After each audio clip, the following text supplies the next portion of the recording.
তো সবাই আপনার আস্তে আস্তে অবস্থান নিয়ে নিন, আমরা কিছুক্ষণের মধ্যে আমাদের এই কার্যক্রম শুরু।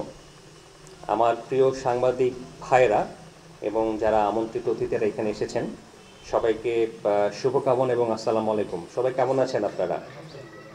আসার পথে কোনো সমস্যা হয়নি তো? একটু একটা রিকোয়ারমেন্ট, যেটা আমরা ইতিমধ্যেই যখন আমরা আপনাদেরকে নিয়ে এসেছি নানার সময় সীমান্তে, আমরা সাধারণত আমাদের নিজস্ব গাড়িতেই নিয়ে আসার ব্যবস্থা রেখে থাকি। তো আজকেও ওরকম ব্যবস্থা ছিল, বাট কোনো কারণে চেঞ্জ করতে হয়েছে। একটা ধন্যবাদ আপনাকে। একটু আমি ক্যারিফাই করতে চাই, আমাদের যে 81.5 কিলোমিটার সীমান্ত রয়েছে, এর মধ্যে 56.5 কিলোমিটার জায়গায় কাঁটাতারের বেড়া রয়েছে। বেড়া নেই হচ্ছে আনুমানিক 22 কিলোমিটার জায়গার মধ্যে, 47 নয়, একটু পিছিয়ে ডাউন। তো 22 কিলোমিটারের মধ্যে সিংহভাগ পড়েছে হচ্ছে উদয়নগর, 40পাড়া, চিলমারি, চরচিলমারি এবং মহিষকুণ্ডী আশ্রয়ণ। 800 মিটার জায়গা আছে পশ্চিম ধর্মদা এবং ধর্মদা এলাকায়, খুব কম জায়গা, সেখানে একটা ফাঁকা জায়গা আছে। বাট এখানে একটা বিষয় হচ্ছে, প্রত্যেকটা যেই বিওপিগুলোর নাম আমি বললাম, এটা কিন্তু চর এলাকায় অবস্থিত এবং পদ্মা নদীর যে প্রকৃতিগত অবস্থান, এর একটা অংশ কিন্তু ভারতের মধ্যে দিয়ে গেছে। সো ওখান থেকে ইতিমধ্যে একটা ন্যাচারাল অবস্টেকল আছে, সহজেই তারা আসতে পারে না। ইন অ্যাডিশন, তারা বিএসএফ গত 3-4 মাস ধরেই মূলত আমাদের এই 40পাড়া থেকে শুরু করে উদয়নগর থেকে শুরু করে 40পাড়া পর্যন্ত একটা অংশে, তাদের সীমানার মধ্যে প্রায় 16 লাইন থেকে 200 থেকে 300 গজ দূরে, তাদের সীমানার মধ্যেই তারা 2 থেকে 3 লেয়ারের একটা অবস্থান নিয়েছে। সিঙ্গেল লেন কাঁটাতারের বেড়া এবং কন্টিনিউয়াস গর্ত পরিখা, যাতে গরু মহিষ সহজে আসতে না পারে, মোটরসাইকেল যেন ওদিকে যেতে না পারে। তো মূলত এই কার্যক্রমগুলো বিএসএফ নেয়ার পরে, যদিও তারা তাদের সীমান্তের মধ্যে এটা করতেই পারে, বাট 150 গজের মধ্যে তারা করার কোনো অনুমতি রাখে না, আমরা নিশ্চিত করেছি। আর তারা যে তাদের সীমান্তের মধ্যে যে ব্যবস্থা নিয়েছে, তার প্রেক্ষিতে আমাদের প্রান্তে একটা ইতিবাচক প্রভাব পড়েছে। এই পাচারের যে প্রবণতা অনেকটা কমে গেছে। যদি আমরা পরিসংখ্যান দেখি, আমাদের চর এলাকায় 2024 সালে যখন এখানে একটু অরক্ষিত বা উন্মুক্ত ছিল, অরক্ষিত বললে ভুল হবে, এখানে আমাদের টহল তো আছে, আর যখন উন্মুক্ত ছিল অর্থাৎ যাতায়াতটা তুলনামূলক সহজ ছিল, তখন মাদকের টোটাল একটা স্টেট ছিল প্রায় 2024-এর জানুয়ারি থেকে 2024-এর মে পর্যন্ত। যদি আমরা পরিসংখ্যান দেখি, এই 4টা বা 5টা বিউপিতে টোটাল মাদকের আমাদের সিজার বা আমরা ধরেছি প্রায় 40 থেকে 50 কোটি টাকার মতো, সরি 20 থেকে 25 কোটি টাকার মতো ধরেছিলাম আমরা। 20 কোটি টাকা, রাফলি 20 কোটি টাকা হবে 2024 থেকে জানুয়ারি থেকে মে পর্যন্ত। 2025-এর একই সময় এই অ্যামাউন্টটা কমে গেছে 7 থেকে 8 কোটি টাকা। সো পরিসংখ্যানটাই বলছে যে আমাদের কিন্তু প্রবণতা কমে গেছে, বাট জিরো কিন্তু হয়নি। সো আমরা কনসার্ন এটা নিয়ে। পাশাপাশি বিএসএফও তাদের প্রান্তে প্রচুর ধরপাকড় করছে, যারা এক সময় তারা মাদক অর্থাৎ ফেন্সিডিল এবং হেরোইনকে তারা ধরার চেষ্টা করতো না, এমন অভিযোগ আছে। বাট আমি আসার পর থেকে যেটা দেখেছি এবং যতটুকু আমি জেনেছি এবং আমাদের তথ্য দেওয়া হচ্ছে এবং আমরা অনগ্রাউন্ড থেকে যা জানতে পারছি, বিএসএফ তাদের প্রান্তেও বেশ তৎপর আছে, তারা প্রচুর ফেন্সিডিল এবং হেরোইন প্রতিনিয়ত ধরছে। সো এটা একটা পজিটিভ দিক, ওদিকেও ধরা হচ্ছে এবং আমরাও যেহেতু সজাগ আছি। তো এই সমস্ত প্রেক্ষাপটে বর্তমান যে সময় চলছে, সেখানে প্রবণতাটা অনেকাংশে কমে গেছে, বাট একদম কমে গেছে এটা আমি দাবি করতে পারছি না। কেননা এখানে আমাদের প্রান্তে যে যারা একটু দুষ্কৃতকারী রয়েছে, আমি বলবো তারা কথা শুনতে যারা চাচ্ছে না, তারা কিন্তু বিভিন্নভাবে চেষ্টা করে যাচ্ছে মাল নিয়ে আসার বা মাদক নিয়ে আসার। এখানে আমাদের একটা চেষ্টা এবং আমাদের ভালনারেবল পয়েন্ট যেগুলো হতে পারে, সেখানে আমাদের সার্বক্ষণিক নজরদারি, তারপর আমাদের স্বেচ্ছাসেবক দল, আমাদের নিজস্ব যে একটা টহল তো আছেই, মাঝে মধ্যে ভ্রাম্যমাণ চেকপোস্ট তৈরি করা, পাশাপাশি আমাদের বিশেষ অভিযান কন্ডাক্ট করা, এগুলো আমাদের এই সময় আরও বৃদ্ধি করেছি আমরা, বিশেষ করে ঈদকে সামনে রেখে। এবং তার একটা পরিসংখ্যান আমি দিতে পারি, গত 3 মাসে আপনি একটা পরিসংখ্যান দিচ্ছি, গত 3 মাসে আমাদের টোটাল যে পাচার বা যেই পরিমাণ সিজার হয়েছে মার্চ থেকে মে পর্যন্ত, এই সংখ্যাটা হচ্ছে, আমি একটু এক এক করে বলি। 2024-এ মার্চে আমাদের টোটাল অ্যামাউন্ট ছিল 1,63,00,000। 2025-এ এটা হয়েছে 8,80,00,000, অর্থাৎ বেড়েছে। যেই প্রক্রিয়াটা আমরা ওভারঅল বলছি, চলালকা দিয়ে বলছি না, আমাদের পরিমাণটা কিন্তু বেড়েছে। এপ্রিলের 24-এ 1,26,00,000 ছিল, এটা একই সময় এটা 7,04,00,000 হয়েছে। মে মাসে 3,14,00,000 ছিল, এখন এই বছর মে মাসে হয়েছে 4,14,00,000। তো এই পাচারটা কিন্তু আবার যেখানে হয়ে থাকে ট্র্যাডিশনাল, সেখানে কিন্তু ওইভাবে হচ্ছে না, অর্থাৎ যা আপনি অরক্ষিত বলছেন সেভাবে হচ্ছে না। অন্য জায়গা দিয়ে তারা যেটা চেষ্টা করছে, কাঁটাতারের বেড়ার উপর দিয়ে তারা নিয়ে আসার চেষ্টা করে। তো এই জায়গায় যে একটা এফেক্ট, চেষ্টা কিন্তু আমাদের লোকরাই করছে। আমরা কিন্তু বিএসএফকে আবার ধরছি এইভাবে, দেখুন আমাদের লোক ওখানে গেলেও আপনার লোক কেন এখানে আসছে? যদি আপনার লোক এখানে পাচার না করে, then he can't come and collect things. তো আমরা এইভাবে যোগাযোগ করছি এবং দুই পক্ষই মূলত যার যার অবস্থান থেকে সতর্ক আছে, বিএসএফ এবং বিজিবি।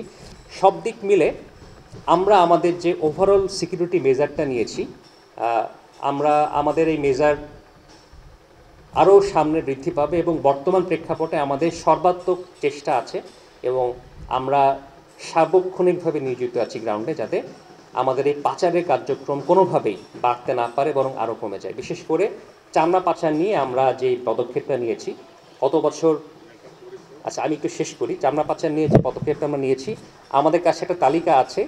আপনারা হয়তো বা জেনেছেন যে বর্তমান প্রেক্ষাপটে সরকার চামড়ার দাম ঠিক করে দিয়েছে, 1150 টাকা দাম ঠিক করে দিয়েছে গরুর চামড়া। এবং যারা চামড়া সংগ্রহ করবে তাদেরকে বিনা অর্থে বা ফ্রি লবণ দেওয়া হচ্ছে।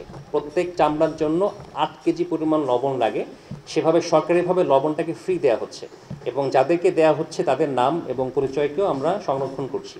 তাদের মজুদের অবস্থান কোথায় হবে, তারা কোথায় রাখবে এবং কিভাবে তারা পরবর্তীতে কার্যক্রম করবে, আমরা এই বিষয়গুলো অলরেডি নজরদারির মধ্যে রেখেছি এবং আমরা আশাবাদী এখানে ঈদের মধ্যে এই পাচারের সম্ভাবনা অনেকটাই কম থাকবে ইনশাল্লাহ। ফোকাসটা থাকবে কুষ্টিয়া ব্যাটালিয়নকে নিয়ে।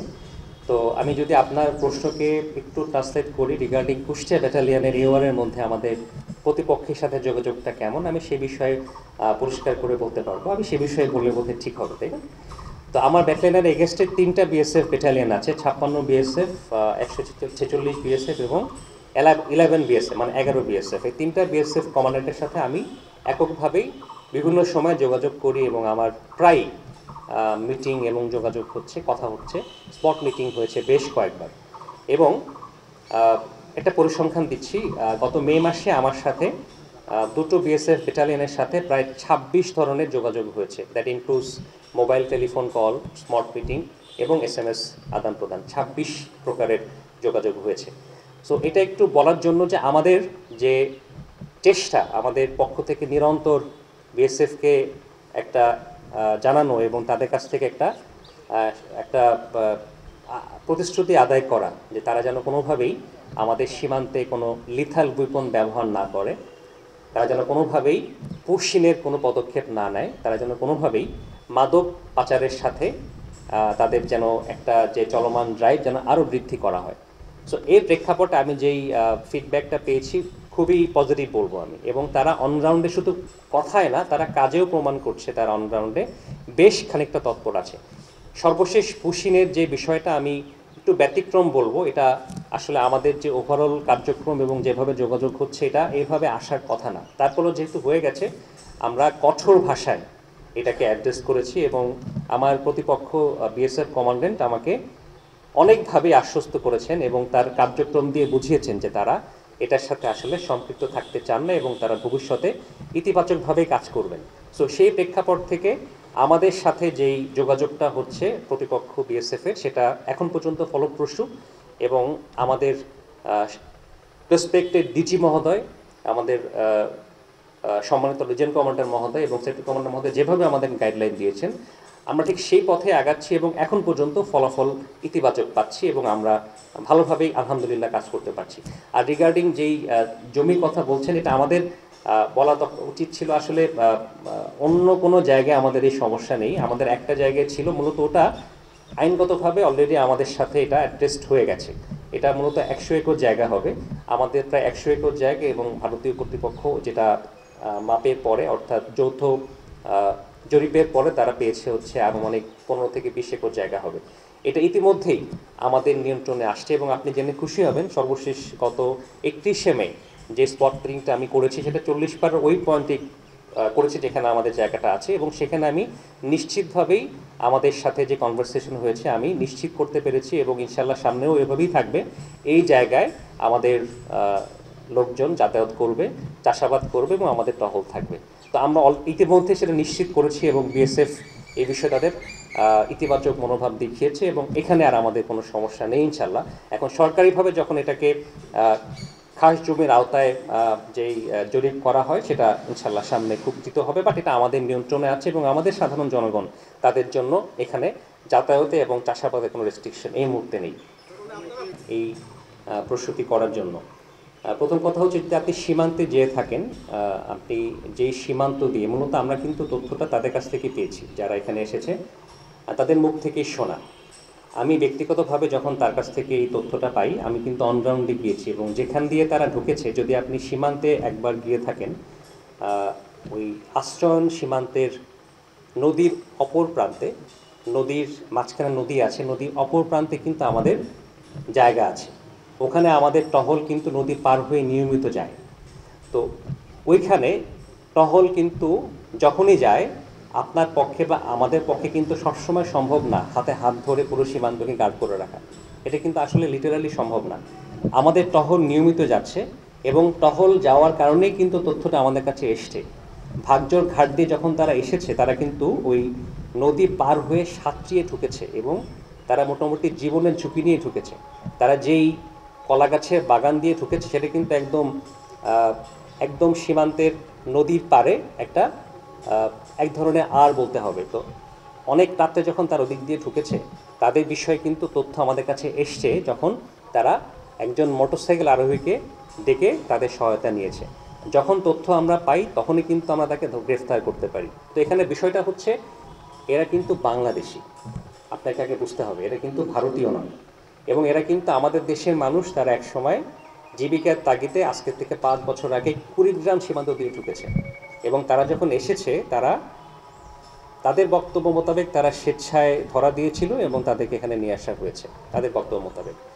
বাট এখানে এটাও বুঝতে হবে যে যেদিক দিয়ে তারা ঢুকেছে ওটা কিন্তু আমাদের নজরদারির মধ্যে নেই, সেটা বলা যাবে না। বাট কোনো সীমান্তই কিন্তু আপনি 100% এরকম সিল করতে পারবেন না। যদি আপনি as a normal citizen of that area আপনি যদি আমাকে না জানান, তাহলে কিন্তু আমার পক্ষে ওখানে গিয়ে অ্যাড্রেস করা সম্ভব না। ওই জায়গাগুলোকে কিন্তু আমরা ইতিমধ্যেই সীমান্তের নজরদারির মধ্যে এনেছি। বাট ওই সময় যখন তারা ঢুকেছে, ওই সময় কিন্তু আমাদের কাছে তথ্য আসার যে সুযোগ ছিল, ওই সুযোগটা কিন্তু হয়েছে পরবর্তীতে ভোরবেলা, এবং যখন তথ্য আমরা পেয়েছি, আমরা কিন্তু তাদেরকে কার্যকরভাবে আমাদের আয়ত্তে আনতে পেরেছি। বাট যখন দেখেছি আমরা যে সেই 9 জন ব্যক্তি আসলে বাংলাদেশি, নারী এবং শিশু, এবং তারা আসলে একদম দিনমজুর টাইপের একটা অবস্থানে ছিল, আমার কাছে মনে হয়েছে যে এই লোকগুলোকে আমাদের একটু we should address them with humanity, সহানুভূতি। মূলত ওই প্রেক্ষাপট থেকে কিন্তু আমাদের ডিজি মহোদয় বলেছেন যে এইভাবে পুশ না করে আপনারা আমাদের দেশের জনগণকে আমাদেরকে জানান, আমরা গ্রহণ করব। সো ওইটা হচ্ছে এখানে ইস্যু। আমার মনে হয় আমাদের উচিত হবে এটাকে এইভাবে দেখা যে কোনো চোরাকারবারি কিন্তু এখানে আসছে না, এটা ডিস্ট্রেসড বা একটু বিপদে পড়া একটা নারী এবং শিশুর একটা দল, এবং তার সাথে 2 জন পুরুষ ছিল। তারা আসলে জীবনের ঝুঁকি নিয়ে এসেছে। যখন তাদেরকে আমরা পেয়েছি, তাদেরকে আমরা অ্যাড্রেস করেছি, ওইটা হচ্ছে ইম্পর্টেন্ট। আমরা তাকে অ্যাড্রেস কতটুকু কার্যকরভাবে করেছি, এবং এটাকে ভবিষ্যতে যেন আরেকবার না হয় তার জন্য আমরা কি পদক্ষেপ নিয়েছি, আমার মনে হয় এদিকে একটু ফোকাস করলে ভালো হবে, যদি আশা করি বুঝতে পেরেছি। জি জি 24 জানুয়ারি থেকে মে মাসে টোটাল আমাদের সিজার ছিল 12,73,00,000 টাকা, 12,43,00,000, সরি। আসামি ছিল 7 জন 2024 জানুয়ারি থেকে মে পর্যন্ত। 2025 জানুয়ারি থেকে মে পর্যন্ত 23,78,00,000, আসামি হচ্ছে 46 জন। আমার মনে হয় আপনি উত্তরটা পেয়েছেন।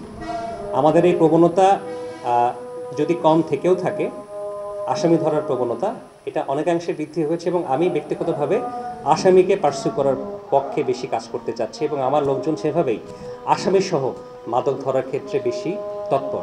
পাশাপাশি রেল এবং বাসে যে মাদকগুলো ধরা হচ্ছে, এটা যে একটা নতুন রুট নয়, এটা আপনি নিশ্চয়ই জানেন, এটা কিন্তু আগে থেকে এরকম রুট ব্যবহার করা হয়েছে। বাট আমাদের চেকিংটা বৃদ্ধি করার কারণে, আমাদের তথ্যের সংগ্রহটা একটু বৃদ্ধি পাওয়ার কারণে আমাদের কিন্তু এই সিজারটা বেশি হচ্ছে। বাট এটা কিন্তু এই রুটটা আগেও ছিল, পূর্বেও এই রুটটা ব্যবহার করা হয়েছে। এখন ইস্যু হচ্ছে তারা এখন এই রুটে নিরাপদ কিনা। আমি এতটুকু বলতে পারি, তাদের নিরাপত্তা নিশ্চিত না করার জন্য, তাদের এই রুটটাকে আরও বেশি বিপজ্জনক করার জন্য আমাদের চেষ্টা জারি আছে। তার প্রমাণ হচ্ছে আমাদের এই আসামি সহ ধরার যে পরিসংখ্যান। অপারেশন সিন্দুর এবং পাকিস্তান ভারত এই যুদ্ধের ইস্যুটা নিয়ে আমি মনে হয় আমার পয়েন্ট থেকে এটাকে অ্যাড্রেস না করে সমীচীন হবে। এটা নিয়ে আমাদের হেডকোয়ার্টার্স থেকে আমাদের ডিজি মহোদয় অনেকগুলো সংবাদ সম্মেলনে বলেছেন। বাট আমি আমার প্রেক্ষাপট থেকে বলতে পারি, আমি আমার ওভারঅল কুষ্টিয়া ব্যাটালিয়নের প্রেক্ষাপট থেকে বলতে পারি, মূলত এই যদি আপনি দেখে থাকেন যে মহেশপুর এলাকা দিয়ে কিন্তু প্রায় ধূর, মানে মানুষ যাওয়া আসা করছে এবং ধরা পড়ছে। যদি আপনারা খেয়াল করে থাকেন, এটা কিন্তু নতুন না। ইভেন এই অপারেশন সিন্দুরের আগে কিন্তু এই ঘটনার প্রবণতা ছিল। লোকজন ভারতে যাচ্ছে, আবার ধরা পড়ছে, তাদেরকে ফেরত পাঠানো হচ্ছে, আবার ধরা পড়ছে ভারতের ভেতরে, তারা ফেরত চলে আসতেছে। এরকম অনেক ঘটনা ঘটেছে এবং অনেক ক্ষেত্রেই এরকমও ঘটনা ঘটেছে যে ভারত থেকে বাংলাদেশে চলে আসছে, আসার পরে আমাদের হাতে ধরা পড়েছে। তখন কিন্তু পুশিন ওয়ার্ডটা কিন্তু সেভাবে আমরা ইউজ দেখিনি। মূলত ওই আগের যে প্রবণতা ছিল, অর্থাৎ আমাদের লোকজন যারা ভারতের ভিতরে অবৈধভাবে অবস্থান করছিল, তাদের যে একটা আশার প্রবণতা বর্তমান প্রেক্ষাপটে এটা বেড়েছে, এটা কিন্তু অস্বীকার করার সুযোগ নেই। এবং এটাও আমরা উই ক্যানট ডিনাই যে আমাদের কিছু জনগণ ভারতের মধ্যে আছে, বাংলাদেশি, যারা মূলত কাজের খোঁজে গিয়েছে। তারা কেউ সন্ত্রাসী না, তারা কেউ দুষ্টু লোক নয়, তারা কাজের সন্ধানে গিয়েছে। বাট তারা যখন নিরাপত্তার জন্য দেশে ফিরতে চাচ্ছে, তখন কিন্তু আমরা অনেককেই ধরেছি, অতীতেও ধরেছি। বাট এই অপারেশন সিন্দুরটাকে আমি যদি ত্যাগ করতে চাই তাহলে বোধহয় একটু ভুল হবে। এটা একটা চলমান প্রক্রিয়া বা প্রবণতা, যেটা আমরা আগেও দেখেছি। বাট এখন এটার সাথে কোনোভাবে এই বিএসএফের যে একটা সম্পৃক্ততা আমরা দেখছি, তার সাথে পুশিংকে অ্যাড করে দিচ্ছি, এটা আমরা দেখছি। বাট আমাদের প্রেক্ষাপটে বোধহয় অতটা প্রোনাউন্স বলাটা ঠিক হবে না। এবং আমি আশাবাদী যে এই ঘটনাটা ঘটেছে, এটা এমনটা ভবিষ্যতে আশা করি আমাদের এলাকায় ঘটবে না, ইনশাল্লাহ। এতটুকু বলতে পারি। উস্কানির কোনো সুযোগ এবং কোনো সম্ভাবনা এখন পর্যন্ত নেই। এবং আমি আরেকবার বলতে চাই যে আমাদের সীমান্তবর্তী এলাকা এখন পর্যন্ত প্রতিপক্ষের কোনো ধরনের অতিরিক্ত নজরদারি বা অতিরিক্ত কোনো অফেন্সিভ কোনো মনোভাব বা কার্যক্রম এখন পর্যন্ত নেই, আমরা দেখেছি। এবং আমরা সেভাবেই তারপর আমরা সতর্ক আছি। আমাদের প্রান্তে কিন্তু আমরা যথেষ্ট সতর্ক আছি, আমাদের অবস্থান নিয়ে, আমাদের পজিশন নিয়ে আমরা প্রস্তুত আছি, তৎপর আছি। এবং এটা আমার মনে হয় আমি আসার পরে এটা আমরা একটা এরকম ফর্মালি তাদের সবাইকে নিয়ে এটা প্রথমবার করছি। তো এটা বিওপিতে একটা অবস্থানে আমরা আজকের এই ব্রিফিংটা করার পেছনে মেন উদ্দেশ্য হচ্ছে আমাদের জনমনে এবং সাংবাদিক মহলে প্রায়ই এই প্রশ্নগুলো ঘুরপাক খাচ্ছিল যে পুশির নিয়ে আমাদের অবস্থান কী, ঈদ উপলক্ষে আমাদের সতর্কতা কেমন আছে, আমরা টহল বাড়িয়েছি কিনা। এটা মূলত সব জায়গা থেকেই কোশ্চেন আসছিল। এটা হেডকোয়ার্টার থেকেও আমাদের কাছে একটা কনসার্ন ছিল যে যেহেতু এটা সব প্রান্ত থেকে এই কোশ্চেনগুলো এবং কমন কোশ্চেন আসছে, তো সেই লক্ষ্যে আমরা মূলত আমাদের বিজেপি হেডকোয়ার্টারের নির্দেশক্রমে আমরা সেভাবে আমরা পর্যায়ক্রমে আমাদের অবস্থান থেকে আমাদের এই বক্তব্যগুলো দিচ্ছি। আজকে আমার এখান থেকে হয়েছে, কালকে আবার চুয়াডাঙ্গাতে হবে, এভাবে সব জায়গাতেই পর্যায়ক্রমে এরকম মিডিয়া ব্রিফিং হবে। উদ্দেশ্য হচ্ছে সবাইকে বিজেপির প্রিপারেশন সম্পর্কে জানানো, সবাইকে আশ্বস্ত করা যে বিজেপি ঈদের মধ্যেও কিন্তু ঈদ কাটাবে না ইনশাল্লাহ। তারা আপনাদের জন্য, আপনাদের নিরাপত্তার স্বার্থে সার্বক্ষণিকভাবে বিজেপির সকল সদস্য গ্রাউন্ডে নিয়োজিত থাকবে, অন্যান্য আইন শৃঙ্খলা রক্ষাকারী বাহিনীর সাথে একভাবে কাজ করবে। এই শর্তে বা এই উদ্দেশ্যে আজকের এই ব্রিফিংটা আয়োজন করা এবং আপনাদেরকে আশ্বস্ত করা। তো আজকের এই ব্রিফিংটা শেষে আমি আমার শেষ বক্তব্যটা এখন দিতে চাই। মূলত কুষ্টিয়া ব্যাটালিয়ন সীমান্তে নিরাপত্তা নিশ্চিত করতে এবং মাদক পাচার সহ সব ধরনের অবৈধ কার্যক্রম প্রতিরোধ করতে কঠোর অবস্থানে রয়েছে। মাদক দ্রব্য সহ আসামি আটক বিজিবির দৃঢ় প্রতিশ্রুতির একটি সফল দৃষ্টান্ত, যা আমরা ইতিমধ্যেই ফলো করছি এবং বাস্তবায়ন করছি। ভবিষ্যতেও চোরাকারবারি সহ মাদক আটকে বিজিবি কার্যকর ব্যবস্থা গ্রহণ করবে এবং তাদের কার্যক্রম অব্যাহত থাকবে, এই প্রত্যাশা করে এবং এই শুভকামনা জানিয়ে আমার এই বক্তব্য আজকের মতো শেষ করছি। সবাইকে অগ্রিম ঈদ মোবারক। ধন্যবাদ।